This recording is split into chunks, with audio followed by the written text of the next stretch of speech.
ভিসির কাছে প্রথমত এই প্রত্যাশায় রাখবো যে একাডেমিক কার্যক্রম যেন সুষ্ঠুভাবে চলে। এই জায়গাটাতে একাডেমিক কার্যক্রমের সাথে যারা সম্পৃক্ত শিক্ষক কর্মচারী থেকে শুরু করে যারাই আছেন তাদের জন্য একদম জবাবদিহিতার আওতায় আসেন। আমরা বিগত সময়ে দেখেছি তাদের জবাবদিহিতাটা ছিল না, সেই জায়গাটাতে তিনি নিশ্চিত করেন। আমাদের যে ওয়াজেদ ভবন আছে ভবনটাকে নির্মাণ করবেন, যেটা নির্মাণাধীন আছেন সেটা নির্মাণ করবেন এবং আমাদের শিক্ষকদের যে গবেষণা করার ক্ষেত্রটা আরও পরিধিটা আরও বাড়িয়ে তুলবেন। 2 মাসের বেশি সময় পর রংপুরে বেগম রোকেয়া বিশ্ববিদ্যালয়ের নতুন উপাচার্য নিয়োগ হওয়ায় তার কাছে এমনটাই প্রত্যাশা করছেন সাধারণ শিক্ষার্থীরা। ছাত্র আন্দোলনে বিশ্ববিদ্যালয় বন্ধের মাঝেই পদত্যাগ করেন বিশ্ববিদ্যালয়টির আগের উপাচার্য হাসিবুর রশিদ সহ 40টি গুরুত্বপূর্ণ প্রশাসনিক পদে থাকা শিক্ষকরা। ফলে গত 18 আগস্ট বিশ্ববিদ্যালয় চালু হলেও বন্ধ ছিল সব ধরনের শিক্ষা কার্যক্রম। এমন পরিস্থিতিতে উপাচার্য নিয়োগের দাবিতে আন্দোলনে নামেন শিক্ষার্থীরা।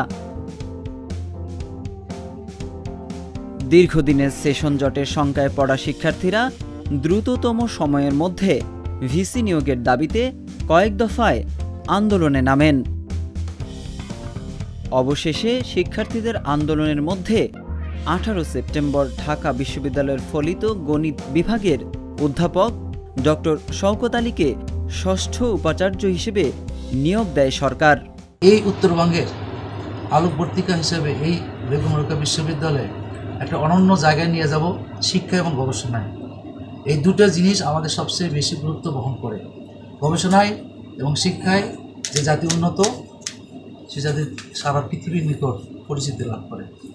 আমার টার্গেট থাকবে আপনাদের সহযোগিতা পাইলে আমরা শিক্ষা এবং গবেষণায় আমি সবচেয়ে বেশি গর্ববোধ করতেছি শহীদ আবু সাইদের এই স্মৃতির প্রতি শ্রদ্ধা জানিয়ে মাননীয় প্রধান উপদেষ্টা, মাননীয় শিক্ষা উপদেষ্টা, অন্যান্য উপদেষ্টা মহোদয় আমাকে যেভাবে নির্দেশনা দিয়েছেন দেবেন, সেই নির্দেশনা অনুযায়ী আমি আমার কার্যক্রম চালিয়ে যাব। বিশ্ববিদ্যালয়ের শিক্ষক সমাজ, ছাত্র এবং আপনারা যারা সাংবাদিক ভাইরা আছেন তাদের সাথে আলোচনা করে একটা বৃহত্তর পরিকল্পনা দাঁড় করাবো, যেখানে আরও জমি অধিগ্রহণ করে আমরা আরও কয়েকটি হল, মেয়েদের হল, ছেলেদের হল, যাতে পূর্ণাঙ্গ আবাসিক হল হিসেবে, আবাসিক শিক্ষা প্রতিষ্ঠান হিসেবে যেন গড়ে তুলতে পারি, সেটা একটা টার্গেট আমার একটা প্ল্যানিংয়ের মধ্যে আছে।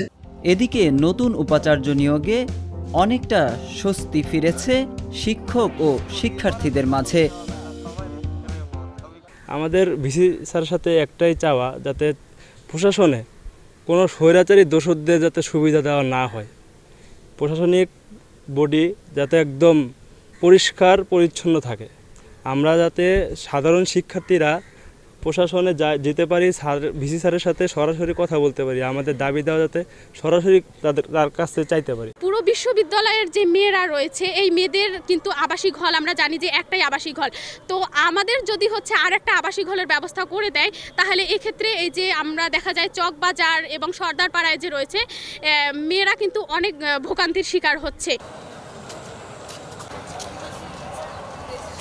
এই বিশ্ববিদ্যালয়ে বড় মোটামুটি 90% লোকই কিন্তু আসলে ওই মতাদর্শী এবং এজন্যই সামনে যে ভাইস চ্যান্সেলর থাকবেন উনি হয়তো এটা দেখবেন যে যারা ওই ধরনের রাজনীতির সঙ্গে সরাসরি সংযুক্ত ছিল এবং বিভিন্ন ধরনের বিতর্কিত কাজে অংশগ্রহণ করেছিল তাদেরকে যেন ভাইস চ্যান্সেলর নিয়ে না চলেন, যেটা সাধারণ শিক্ষার্থীদের দাবি।